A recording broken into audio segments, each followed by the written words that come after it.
Assalamualaikum warahmatullahi wabarakatuh. Waalaikumsalam warahmatullahi wabarakatuh. Jadi di sini saya akan menyampaikan tentang program bersama teman-teman semua tentang kolaborasi apa yang akan kita lakukan untuk program sekolah. Jadi program sekolah yang menyangkut tentang PJOK. Terus untuk programnya yaitu adalah program Jumat Bersih dan Sehat bersama siswa peduli lingkungan. Jadi nanti Bapak Ibu guru semua membantu saya dalam program ini untuk melaksanakan program Jumat Bersih dan Sehat dan siswa peduli lingkungan. Jadi terus untuk kolaborasinya tentunya dengan saya sendiri guru PJOK bersama wali kelas, guru mapel PAI dan kelompok belajar SDN Tanjung Rejo 02. Itu untuk kolaborasinya. Jadi mohon bantuannya untuk program kita yang akan datang. Untuk latar belakang yaitu perilaku malas gerak atau mager. Nah, biasanya siswa itu memiliki sifat yang sangat tidak bisa diprediksi, terutama dalam kemageran. Siswa itu lebih cenderung suka pegangan HP daripada beraktivitas langsung di lapangan.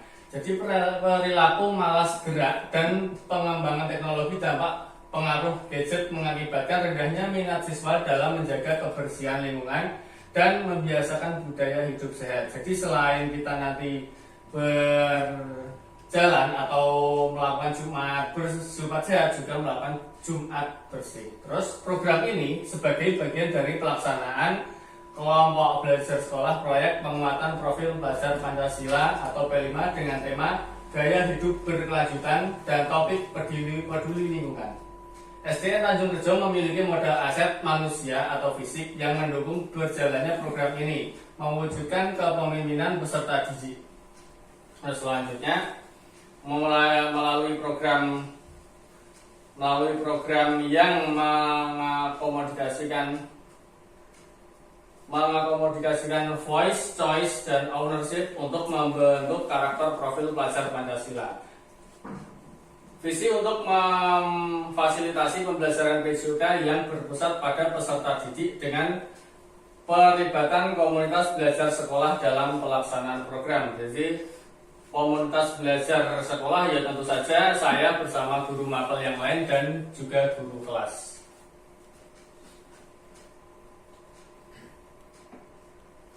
Nah, ini adalah latar belakang dari proyek yang akan kita lakukan.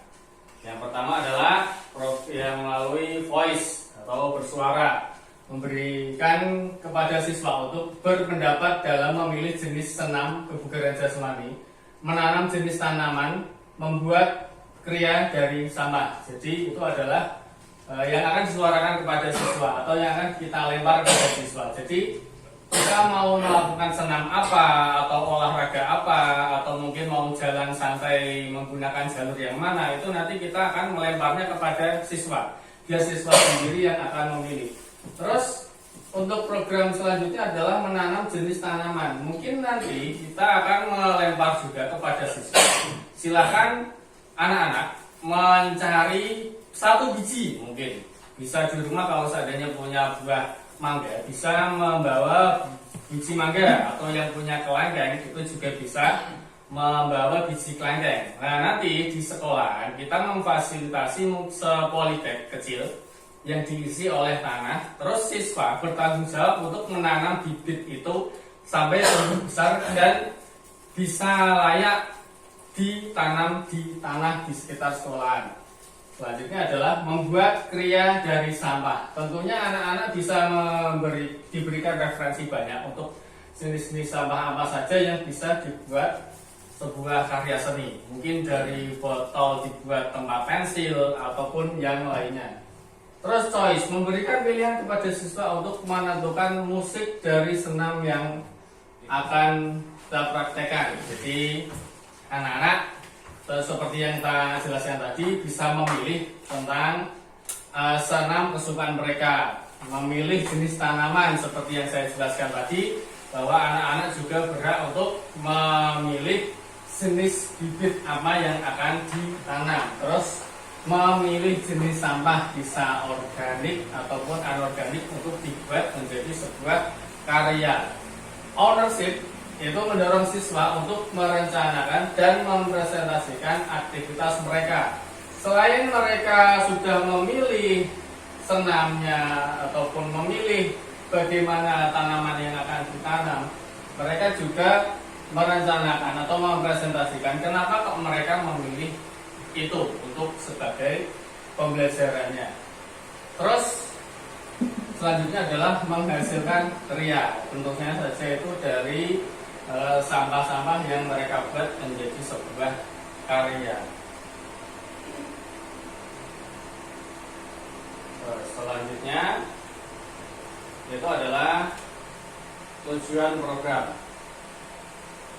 Nah, tujuan program untuk visinya dulu, memfasilitasi pembelajaran PJOK yang berpusat pada peserta didik dengan pelibatan komunitas belajar sekolah serta menciptakan pengalaman belajar PJOK yang menyenangkan dan menjaga kebersihan lingkungan sekolah serta menjaga kebugaran siswa.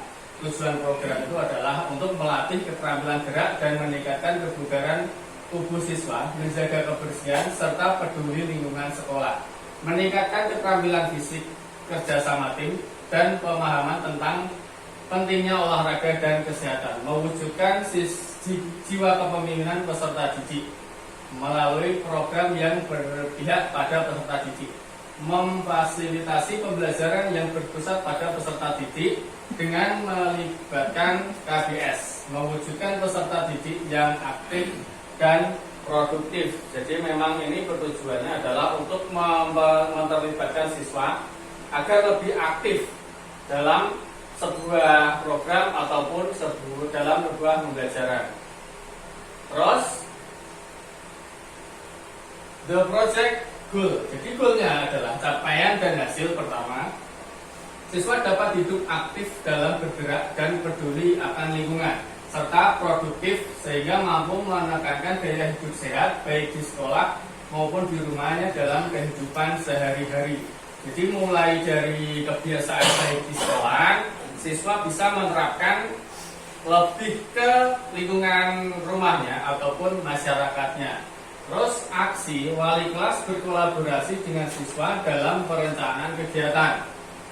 Terus bisa diartikan selama program itu berjalan, wali kelas juga memantau ataupun tetap mengarahkan kepada siswa agar tetap pada pembelajaran yang diharapkan. Terus pelaksanaan dan mengevaluasi program. Untuk rencana partisipasi siswa sebagai perancang dan pelaksana kegiatan.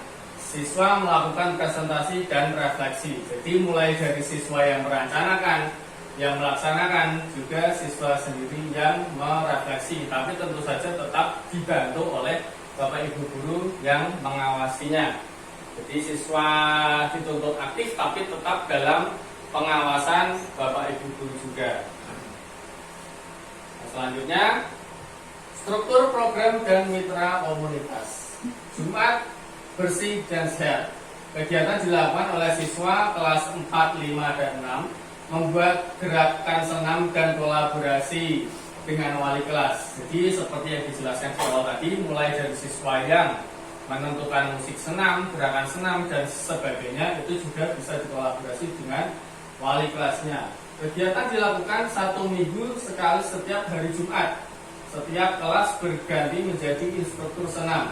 Guru PJOK dan guru kelas maupun aktivis siswa baik di lingkungan rumah maupun di lingkungan sekolah melakukan evaluasi dalam KBS. Jadi saat siswa selesai melakukan semuanya, kita sebagai kelompok belajar sekolah juga harus bisa mengevaluasi. Jadi kurangnya siswa itu apa, nanti kita bisa beri masukan kepada siswa. Terus C-Pelling. Kegiatan ini dilakukan pada hari Sabtu pada saat P5. Itu dilakukan kelas bawah, kelas 1, 2, 3 memilih sampah untuk membuat kria. Untuk yang kelas atas 4, 5, 6 menanam tanaman yang mereka siapkan. Terus guru PJOK dan guru wali kelas memantau aktivitas siswa baik di lingkungan rumah maupun di lingkungan sekolah. Terus setelah itu melakukan evaluasi dalam KBS. Jadi tetap kita harus bisa memantau dan mengarahkan bagaimana kita beri masukan kepada siswa saat program ini berjalan. Publikasi produk hasil karya. Jadi setelah kita mendapatkan hasil karya dari semua itu, mulai dari senam yang mereka buat, hasil kriya ataupun tanaman yang mereka tanam, itu produk bisa menjadi hiasan kelas. Jadi mungkin yang tadi membuat kriya bisa dijadikan hiasan kelas. Terus produk dapat dipublikasikan melalui media sosial kelas atau sekolah. Video dan panduan latihan kebugaran dapat dibagikan ke komunitas belajar sekolah sebagai sumber belajar. Hasil tanaman bisa dimanfaatkan saat panen karya P5. Jadi semua hasil itu juga bisa kita peroleh dan kita publikasikan sebagai promosi sekolah juga. Terus kapasitas yang dimiliki kelas atau sekolah. Aset yang dimiliki sekolah yaitu adalah modal manusianya bisa diartikan murid, guru, dan kepala sekolah. Modal politiknya adalah kebijakan kepala sekolah.